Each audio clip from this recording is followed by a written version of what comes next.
Certaines histoires commencent par un murmure. La mienne a commencé par une tempête sous mes côtes. Je me tenais debout dans le bureau du directeur d'école, les mains tremblantes, les larmes me brûlant les paupières, tandis que deux parents vêtus avec une élégance parfaite me regardaient comme si j'étais d'eux. La boue sous leurs chaussures de marque. Ils n'essayaient même pas de cacher leur sourire narquois. Pour eux, je n'étais pas une mère fatiguée qui défendait sa fille. J'étais un échec, une femme célibataire qui aurait dû savoir qu'on n'élève pas un enfant seul, une erreur en talons et gilet en laine. Ils n'avaient aucune idée, absolument aucun soupçon, qu'en un seul coup de téléphone, je pouvais faire venir quelqu'un qui briserait leur certitude arrogante et leur ferait regretter chaque goutte de venin qu'ils venaient de cracher dans l'air. Si l'on vous a déjà dit que vous n'étiez pas à la hauteur, que votre solitude était une cicatrice ou que votre maternité était une faiblesse, cette histoire est votre armure. Car ce qui va suivre ne parle pas seulement de douleur, mais de force. Cliquez sur le bouton « J'aime » de tout votre cœur, car ce récit prouve à quoi ressemble une vraie famille quand le monde entier se tourne contre vous. Et croyez-moi, quand l'amour véritable et la vraie protection marchent main dans la main, aucun tyran sur terre ne peut leur faire obstacle. Je m'appelle Aurélie. J'ai 38 ans. J'ai passé la majeure partie de ma vie à bâtir des remparts si hauts que l'amour ne pouvait pas les franchir et que la douleur ne pouvait pas les briser. Je pensais autrefois que c'était de la force. Aujourd'hui, je comprends que ce n'était que de la peur déguisée en armure. Mon premier maître a été mon propre père, Christophe, l'homme qui m'a montré avec quelle facilité l'amour pouvait s'évanouir. J'avais 13 ans quand j'ai trouvé ma mère, Catherine, effondrée sur la table de la cuisine, tremblant de tout son corps en tenant la preuve irréfutable de son infidélité. Il ne nous avait pas seulement trahis, il nous avait remplacés. Il a disparu sans crier gare pour refaire sa vie avec une femme plus jeune, nous laissant une pile de factures impayées et une jeune fille qui venait d'apprendre sa première et cruelle leçon de vie. L'amour d'un homme a une date de péremption. Maman s'est épuisée à la tâche juste pour nous maintenir à flot. 3 emplois, des dîners bon marché, des vêtements d'occasion qui avaient déjà appartenu à d'autres. J'ai appris à ne plus attendre de sauveur. J'ai appris que le silence peut ressembler à de la dignité quand la fierté est tout ce qu'il vous reste. 3 ans plus tard, elle s'est remariée. Il s'appelait Guillaume. J'avais 16 ans, j'étais furieuse et méfiante envers chacun de ses sourires. Guillaume ne ressemblait en rien à mon père. Il était calme, stable et avait réussi professionnellement. Il possédait une grande partie de l'immobilier du centre-ville, ce qui m'effrayait. Le pouvoir, d'après ce que j'avais appris, exigeait toujours une contrepartie. Alors, je l'ai tenu à l'écart. Je ne l'appelais pas papa, je refusais son argent et je ne faisais pas confiance à la gentillesse constante qu'il m'offrait. Lorsqu'il a proposé de payer mes études supérieures, j'ai préféré m'endetter. Car je refusais de laisser un autre homme penser qu'il possédait une part de moi. Le jour de mes 18 ans, j'ai fait mes valises, j'ai ignoré ses adieux et je suis partie définitivement. Les années ont passé. J'ai travaillé comme serveuse, j'ai servi des cafés, j'ai enchaîné les doubles services tout en remboursant mes prêts étudiants. C'est là que j'ai rencontré Thomas. Il avait 25 ans, c'était le genre rêveur, un graphiste qui attendait sa chance. J'avais 23 ans et j'étais épuisée. Il m'a remarqué. Il n'en a pas fallu plus. Après des années passées à essayer d'être incassable, j'ai rencontré quelqu'un qui me faisait rire autour d'un expresso renversé ou pendant nos trajets nocturnes en bus. Il me disait que j'étais belle. Alors que je sentais encore le marque de café. Grâce à lui, la vie me paraissait plus légère. 6 mois plus tard, nous emménagions ensemble. 2 ans après, je suis tombée enceinte. Et pour la première fois, j'ai pensé que les miracles existaient peut-être pour les femmes comme moi. Au début, Thomas était ravi. Il a acheté des livres de puériculture, a parlé d'appartements avec une chambre pour le bébé, mais l'espoir c'est mentir. À mesure que mon ventre s'arrondissait, son intérêt diminuait. Ses sorties nocturnes se prolongeaient, ses messages devenaient plus courts. Les excuses s'accumulaient comme du linge sale. Au 7e mois, je suis tombée sur ces messages. Des textos de flirt qui m'ont glacé le sang. Quand je l'ai confronté, il n'a même pas daigné s'excuser. Il m'a dit que j'avais changé, que la grossesse me rendait ennuyeuse, qu'il avait besoin d'espace. Il est parti avec une valise à moitié vide et un ego débordant d'apitoiement sur lui-même. 6 semaines plus tard, Chloé est venue au monde. Il n'était pas là. Il n'a jamais appelé, n'a jamais envoyé un centime. C'était comme si nous avions été effacés, rayés de sa vie définitivement. Ce fut la 2e leçon, tous les hommes finissent par partir. Ce n'est pas une question de savoir si, mais quand. J'ai gardé cette vérité profondément enfouie en moi pendant des années. Guillaume continuait d'essayer de franchir les murs que j'avais construits. Des appels pour mes anniversaires, de petits chèques, des messages transmis par maman que j'ignorais superbement. Je pensais gagner en l'excluant de ma vie. Je croyais que l'indépendance signifiait l'isolement. Puis est venu le jour où le destin a décidé de mettre à l'épreuve toutes mes certitudes.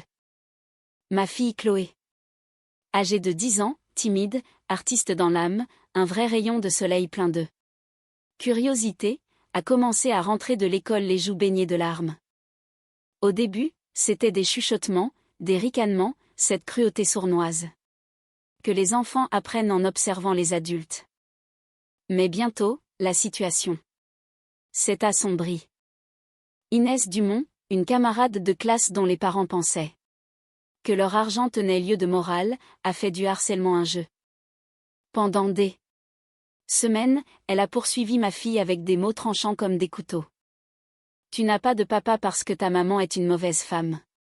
C'est pour ça qu'il est parti. Personne ne veut de toi. Chloé essayait d'ignorer ces attaques. Elle s'efforçait d'être courageuse, mais même les cœurs les plus solides ont leurs limites.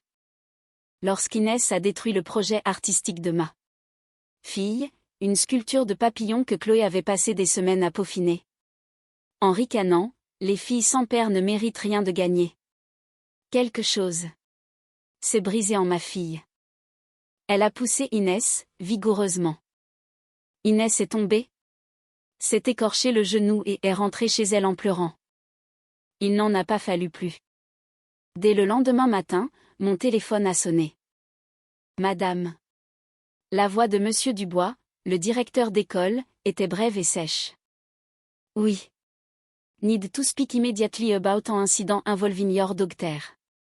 Quand je suis arrivée, l'atmosphère dans son bureau était suffocante. Monsieur Dubois se tenait derrière son bureau, visiblement très mal à l'aise. À ses côtés étaient assis Alexandre et Béatrice Dumont, habillés comme s'ils se rendaient à un procès plutôt qu'à une réunion d'école primaire. Alexandre croisait les jambes, incarnant le genre d'homme qui se présente comme avocat avant même de vous saluer. Le parfum de Béatrice était si fort qu'il piquait la gorge. Elle affichait un sourire glacial et acéré. Madame, merci d'être venue, comment ça? Monsieur Dubois. Nous avons, un sujet grave à aborder. J'ai commencé. Calmement. J'ai tout expliqué. Les semaines de raillerie, les blessures morales, les messages que Chloé m'envoyait pour me supplier de ne pas retourner à l'école. J'ai brandi mon téléphone pour leur montrer les preuves. C'est alors que la voix de Béatrice a coupé la mienne comme une lame de rasoir. Assez, dit-elle d'un ton sec. Votre fille a agressé la mienne. Elle l'a projetée au sol. C'est un acte de violence. J'ai écarquillé les yeux, stupéfaite. Elle s'est défendue. Après des mois de... Béatrice s'est penchée en avant, le regard brillant. Les enfants sans repère finissent par poser des problèmes, madame. C'est triste. Vraiment. Pas de figure paternelle, juste vous, visiblement dépassée par les événements. Certaines femmes ne sont tout simplement pas armées pour élever un enfant seul. Ces mots m'ont frappé plus fort que des coups de poing. J'ai senti mon estomac se nouer, mon pouls battre la chamade à mes tempes. Alexandre a fait glisser un document soigneusement dactylographié sur le bureau. Nous sommes prêts à ne pas faire intervenir la justice si vous signez ce papier, dit-il d'un ton mielleux. J'ai baissé les yeux sur la feuille. Ce n'étaient pas de simples excuses. C'étaient des aveux. Une déclaration écrite par laquelle j'admettais avoir échoué en tant que mère, que mon foyer instable était à l'origine de l'agressivité de Chloé, et que j'acceptais l'entière responsabilité d'une mauvaise éducation. Vous voulez que je déclare que je suis une mauvaise mère, ai-je murmuré, entendant à peine le son de ma propre voix. Béatrice a penché la tête avec une sympathie. Hypocrite. Nous aimerions simplement que vous preniez vos responsabilités, dit-elle. Peut-être devriez-vous envisager un soutien à la parentalité ou trouver une figure masculine pour votre fille. Chaque enfant a besoin d'un homme à ses côtés. C'est de la simple biologie. Je suis restée là, figée, humiliée, anéantie. Il ne punissait pas seulement Chloé. Il me punissait pour chacun de mes choix de vie, pour être tombée enceinte, pour avoir été abandonnée, pour avoir survécu seule. Ils affirmaient que la cruauté que j'avais subie était de ma faute. Et maintenant, ma fille en payait le prix. Je suis sortie de ce bureau dans un état second. Je n'ai rien signé. Je suis simplement partie, je suis montée dans ma voiture et je suis restée sur le parking, tremblant de tous mes membres. Quand je suis rentrée à la maison, Chloé m'attendait. Elle avait le visage gonflé d'avoir tant pleuré. Elle a levé vers moi ses grands yeux blessés et m'a posé la question qui m'a terrassée. Maman, pourquoi mon papa ne me protège pas? Je n'avais pas de réponse. Est-ce que je suis exclue parce que Inès a raison? Parce que tu es une mauvaise femme? Ce fut le déclic. Le moment précis où tous les remparts que j'avais érigés sont effondrés. J'ai compris que j'étais en train de décevoir ma fille. Non pas parce que j'étais célibataire ou incapable, mais parce que j'étais trop fière. Trop effrayée, trop abîmée pour demander de l'aide au seul homme qui m'en offrait depuis 20 ans. Chloé avait besoin d'un protecteur. Elle avait besoin de la preuve que les paroles d'Inès n'étaient que des mensonges. Elle avait besoin qu'un homme se lève pour lui montrer que la loyauté, la protection et l'amour existaient encore. Je suis entrée dans la cuisine, les mains tremblantes, et j'ai sorti mon téléphone. J'ai fait défiler mes contacts jusqu'à un nom que je n'avais pas appelé depuis 2 décennies, Guillaume, mon beau-père. J'ai lancé l'appel avant de me laisser envahir par le doute. Il a décroché à la 2e sonnerie. Aurélie. Sa voix avait vieilli, mais elle restait stable, calme, comme s'il avait attendu cet appel toute sa vie. Au début, je n'ai pas pu prononcer un mot. Ma gorge s'est nouée, puis tout est sorti d'un coup. Le harcèlement, l'exclusion, la lettre, la façon dont il m'avait publiquement humiliée, qualifiée d'incapable, de mauvaise femme qui méritait d'être abandonnée. Un temps de silence s'est installé. Puis la voix de Guillaume a résonné à nouveau, mais elle n'avait plus rien de chaleureux. C'était de la glace, une colère pure et contenue. Il m'a dit, tu es ma fille. Chloé est ma petite fille. Ces gens ont fait une grave erreur de jugement. Tu n'as pas échoué. Ce sont eux qui ont échoué envers vous deux. Aurélie, tu ne signes rien. Ne parle à personne. Je m'en occupe. Je ne veux pas de ton argent. Ce n'est pas une question d'argent, m'a-t-il interrompu, sa voix s'adoucissant légèrement. C'est une question de famille, et tu es ma famille depuis le jour où j'ai épousé ta mère. Je regrette de t'avoir laissé me repousser pendant si longtemps, mais je ne te laisserai plus affronter cela seul. Plus maintenant. Il m'a dit de le retrouver devant l'école le lendemain matin, à 9h30 précise. Il y serait. J'ai raccroché, les yeux fixés sur l'écran, partagés à parts égales. Entre la terreur et l'espoir. Qu'est-ce que je venais de faire? Allait-il vraiment venir, ou serait-ce une déception de plus, un autre homme qui promettait pour finalement me laisser tomber? Cette nuit-là, je n'ai pas pu fermer l'œil. Je suis restée éveillée, ressassant chaque instant, chaque mot cruel, chaque regard de supériorité méprisante des Dumont. Mais le lendemain, à 9h25, alors que j'attendais devant l'école, j'ai vu une berline noire élégante s'arrêter. La portière s'est ouverte et Guillaume est descendu. Il incarnait exactement ce qu'il était, un homme d'influence, aisé, n'ayant aucune tolérance pour l'injustice. Il s'est avancé vers moi, a posé une main ferme et rassurante sur mon épaule, et m'a fait un simple signe de tête. Pour la première fois depuis 20 ans, je ne me sentais plus seule. Nous sommes entrés dans le bureau ensemble. Les Dumont étaient déjà installés, l'air suffisant. Monsieur Dubois était assis derrière son bureau, visiblement pressé de clore l'affaire en me forçant à signer. C'est alors que Guillaume a pris la parole. Bonjour, monsieur Dubois. Le directeur a levé les yeux et son visage est devenu livide. Il a immédiatement reconnu Guillaume.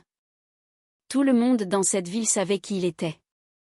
Il finançait une grande partie des projets de la municipalité et siégeait au conseil d'administration régionale pour l'éducation. Il était intouchable. Monsieur Guillaume, a balbutié le directeur en se levant d'un bond. Je ne savais pas que vous étiez. Je suis le beau-père d'Aurélie, dit calmement Guillaume en s'asseyant en face des Dumont. Et le grand-père de Chloé. Je crois comprendre qu'il y a eu un malentendu sur les responsabilités de chacun ici. Béatrice Dumont, toujours aussi arrogante, a esquissé un sourire crispé. Nous demandons simplement des excuses pour le comportement violent de Chloé. Monsieur, vous comprenez sûrement la nécessité de maintenir la discipline. Guillaume l'a regardé avec ce calme glacial qui précède les tempêtes. Madame Dumont, permettez-moi de mettre les choses au clair. Votre fille passe ses semaines à harceler psychologiquement ma petite fille, en lui assénant des insultes personnelles et cruelles sur sa famille. Lorsque votre fille a détruit le projet artistique de Chloé et s'est moquée d'elle parce qu'elle n'avait pas de père, Chloé s'est défendue. Ce n'est pas de la violence. C'est de la légitime défense. Alexandre Dumont s'est penché en avant. Sauf votre respect, monsieur Guillaume, Chloé a poussé notre fille, et votre fille. Guillaume l'a interrompu, la voix d'acier. A harcelé la mienne à de multiples reprises. Avec acharnement, et vous avez tous deux été complices en propageant des calomnies sur la moralité de ma fille, la traitant d'incapable et de mauvaise mère. Cela, monsieur Dumont, s'appelle de la diffamation, et je ne le tolère pas. Un silence de mort s'est installé dans la pièce. Guillaume s'est tourné vers monsieur Dubois. Voici ce qui va se passer maintenant. Vous allez réintégrer Chloé immédiatement avec des excuses formelles de l'école. Les Dumont vont Présenter des excuses écrites à Aurélie et à Chloé, et leur fille devra suivre.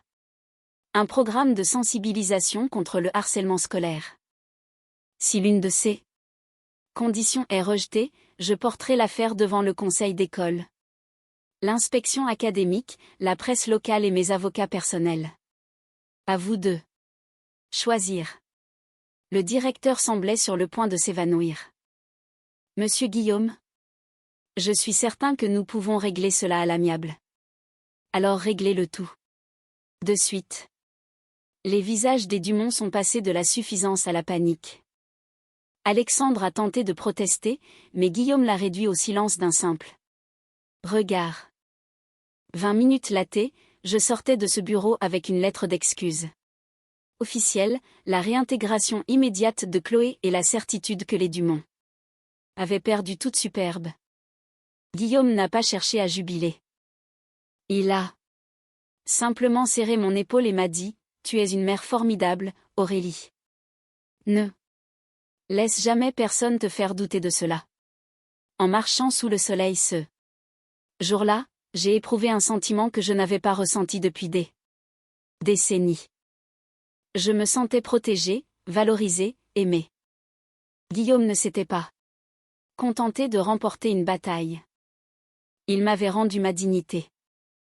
Il avait prouvé que la famille n'est pas une question de lien du sang, mais de savoir qui se tient à vos côtés quand le monde tente de vous briser.